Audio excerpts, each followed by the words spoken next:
There is a possibility that the machine will be shipped with the control panel not already on the machine. In that situation, first locate the control panel. It's normally in a styrofoam box just like this one here. Carefully remove the unit by slitting the tape and removing this top section, flipping the control panel over, and very carefully removing the foam from the other side. We then take the control panel and lay it on a flat surface, preferably a table, with possibly even a towel underneath it to prevent scratching the face of the control panel. We will then find the wires taped up in the back of the arm. We would remove the tape and carefully remove the wrapping around the wires.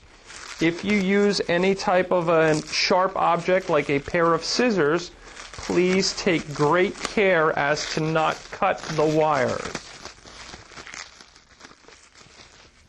Next, we remove the 4 Phillips head screws from the back of the control panel.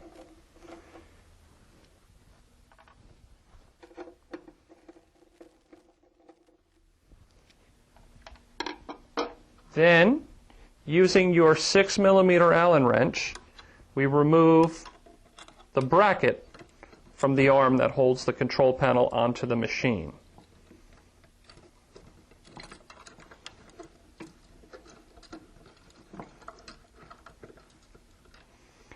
Be very careful when you're handling nuts and bolts around the machine as to not drop them in your Y-axis track, which is the tracks on either side of the machine that run from front to back.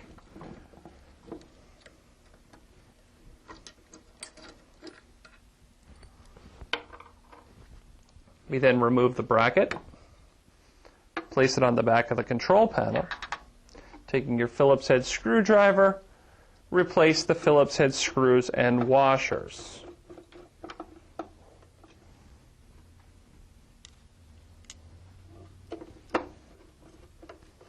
Being careful not to over-tighten them.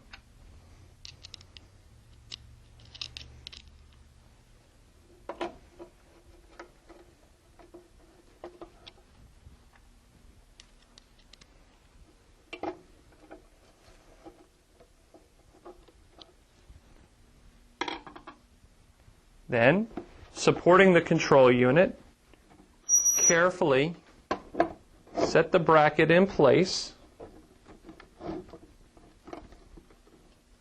lining up the holes so that we can insert the Allen screws.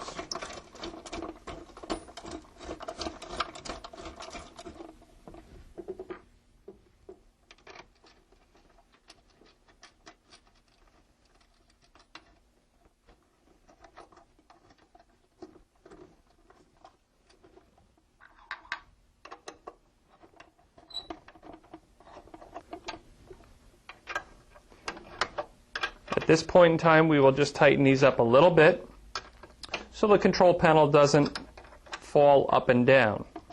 We then remove the 3 thumb screws from the back of the control panel. As I'm doing this, notice I'm gently holding the panel closed with my opposite hand so it doesn't just swing open.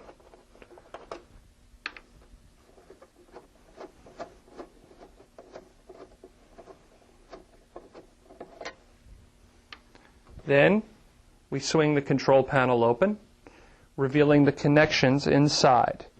We take the wires and pass them through the hole in the bracket as well as the hole in the back of the door of the control panel.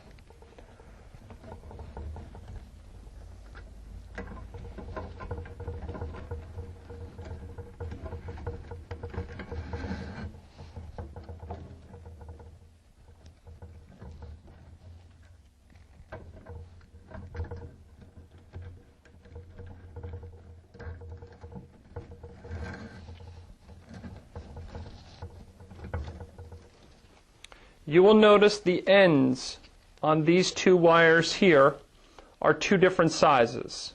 They will only go into the control panel in one orientation.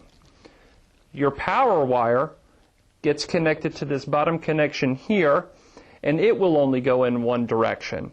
It is very important to remember to keep the machine unplugged as you are connecting this control panel. We now connect the power supply. We will take the larger ribbon connection, which goes into this spot here.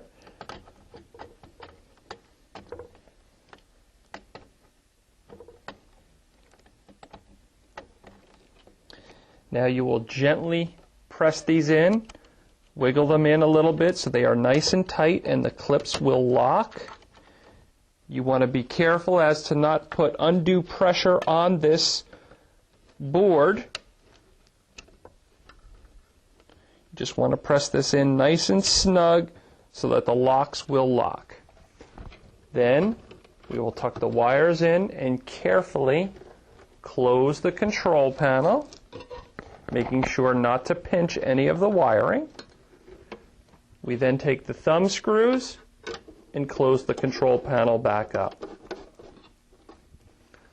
The last connection we're going to need to make is with the grounding wire.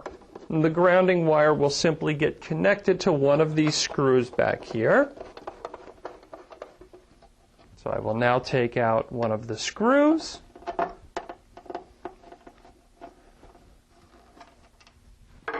Simply take my grounding wire, place it inside the screw, and tighten this back up.